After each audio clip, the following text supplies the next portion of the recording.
Hello, Doc Bryce here.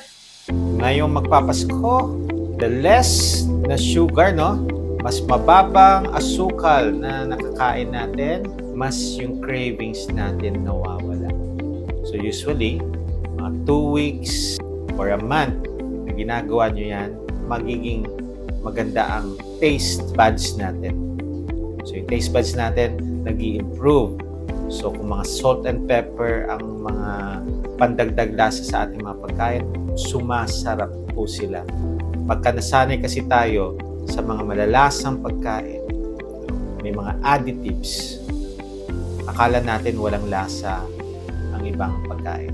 But if you lessen that or umiwas, mas gumaganda ang ating taste buds, mas na i-improve natin ang health. Bakit? Mas healthier ang ating